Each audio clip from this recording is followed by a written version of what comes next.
Yellamma release అయింది glimpse. చాలా చాలా బాగుంది. కానీ ఎందుకో టూ ప్రాబ్లమ్స్ నాకు అనిపించాయి. గ్లిమ్స్లో కాదు, మూవీ పరంగా. గ్లిమ్స్ వచ్చి ఈ ఒక మేకపోతుని చూపించే సీన్ దగ్గర స్టార్ట్ అవుతుంది. ఇది యాక్చువల్లీ మా సైడ్ మేకపోతు అంటారు, ఇక్కడ పొట్టేలు అంటారు. సో దీని ఫేస్ని జూమ్ చేసి అది భలే మెస్మరైజింగ్గా ఉంది, దాని ఐస్ అదిని.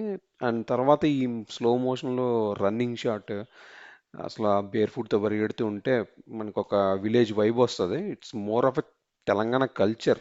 తెలంగాణ స్లాంగ్ మూవీ కాదు, తెలంగాణ కల్చర్ చూపించే మూవీ అని తెలుస్తుంది. బట్ ఇక్కడ థింగ్ ఏంటంటే, బేర్ ఫుట్తో పరిగెట్టి తర్వాత మళ్ళీ ఇంకో షాట్లో సేమ్ పర్సన్ డిఫరెంట్ పర్సన్ షూస్తో పరిగెడుతుంటే అక్కడ నాకు మళ్ళీ విలేజ్ బ్యాక్డ్రాప్కి సంబంధించినట్లు మళ్ళీ షూస్తో పరిగెడతాం, ఇదేనా స్పోర్ట్స్కి సంబంధించిందా, ఆర్ నేను ఎక్కడో చదివాను మ్యూజిక్ రిలేటెడ్ అని చెప్పి. సో కొద్దిగా క్యూరియాసిటీ అయితే జనరేట్ అయింది. సో ప్రాబ్లమ్స్ నాకు అనిపించింది ఏంటంటే, కొంచెం నెక్స్ట్ లెవెల్ బడ్జెట్కి వెళ్ళి అటు ఇటు కానీ విఎఫ్ఎక్స్ ఏమైనా పెడతారా అని డౌట్ వచ్చింది.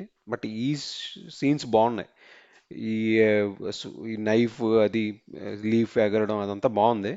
బట్ సెకండ్ ప్రాబ్లం నాకు అనిపించింది ఏంటంటే, నాకు తెలియదు దేవిశ్రీ ప్రసాద్ లీడ్ యాక్టరా లేకపోతే ఓన్లీ ఒక క్యారెక్టర్ చేస్తున్నాడా, మీరు చెప్పండి.